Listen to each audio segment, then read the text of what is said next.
আছেন কেমন? ভালো আছি। আপনি ভালো আছেন? এই পড়ন্ত বিকেলে আপনাকে আমার দর্শকদের উদ্দেশ্যে আপনার পক্ষ থেকে শুভেচ্ছা বলে দিচ্ছি। আমরা যারা ট্যুরিস্ট আসি, আপনাদের মতো মানুষের সহযোগিতা ছাড়া এই সুন্দরবন এরিয়াতে জি। আমাদের ঘোরাটা খুবই কষ্টসাধ্য। এটা কিন্তু আমি অন্তর থেকে ফিল করি যে আপনাদের মতো মানুষ না থাকলে আমরা সুন্দরবনের দর্শনীয় স্থানগুলো সুন্দরভাবে দেখতে পারতাম না, তাই তো? জি। আপনার কি মনে হয়? আমার তো মনে হয় ঘোরা মানে সুন্দরবন সবচেয়ে ভালো। মানুষ কেউ কেউ চায় যে বাঘ দেখার জন্য, বাঘ দেখার আশা করে আসলে হবে না। সুন্দরবন সুন্দরী, নামেও সুন্দর, আগামাতাই হলো জঙ্গল। আপনি কি দেখবেন জঙ্গল? আসবেন জঙ্গলে মজা করতেছি যে একটু দেখবো, ভালো মন্দ দেখার জন্য আইছি ঘুরতে।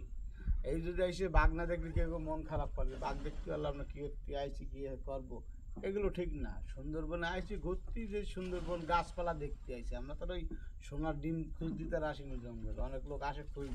আচ্ছা, সুন্দরবনের এরিয়া কিন্তু সুবিশাল। এই সুবিশাল জায়গায় একটা নির্দিষ্ট লক্ষ্যকে যদি সামনে রেখে আমরা কিছু খুঁজতে থাকি, অর্থাৎ আমি বাঘের কথা বলছি, এই বাঘ নামক সোনার হরিণটি কিন্তু পাওয়া খুব মুশকিল। কারণ এই এত বড় একটা বন, সেখানে তাদের বিচরণ, খুব সামান্য পরিমাণ কিছু বাঘ আছে। 125টার মতো বাঘ এখন আমাদের এই বনে অবস্থান করছে। তো এই 125টা বাঘ দেখার জন্যে আমাদের যে উদ্গ্রীব, এটা আসলে বেশি একটা না দেখতে পেয়ে মন খারাপ করার কিছু নেই।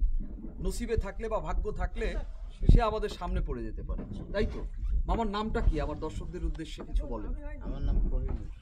মামার নাম কোহিনুর। আপনি কতদিন এই পেশার সঙ্গে যুক্ত আছেন? আমি 16-17 বছর আছি। এই নৌকার মাঝি আপনি? এই নৌকাও আমার প্রতিটা এই নৌকা, আমরা যে নৌকায় বসে কথা বলছি, এই নৌকার মাঝি আমাদের কোহিনুর ভাই। কোহিনুর ভাই কতদিনের এই মাঝির পেশা? মনে করেন আমার ছোটবেলার থেকে মাঝির পেশা। উনি বেড়ে উঠেছেন নৌকার মাঝি হয়ে, অর্থাৎ ছোটবেলা থেকেই এই নৌকার হাল ধরেছেন। আশা করছি ওনার পরবর্তী যে জীবনটা আছে সেটাও এরকম একটা সুন্দর সুস্থভাবে পার করে দিবেন। আমার দর্শকদের উদ্দেশ্যে কিছু বলতে চান? আমি কি বলবো বলেন? একটু তারা এই সুন্দরবনে আসবে, কিভাবে মজা করবে, এই বিষয়ে একটু বলে দেন।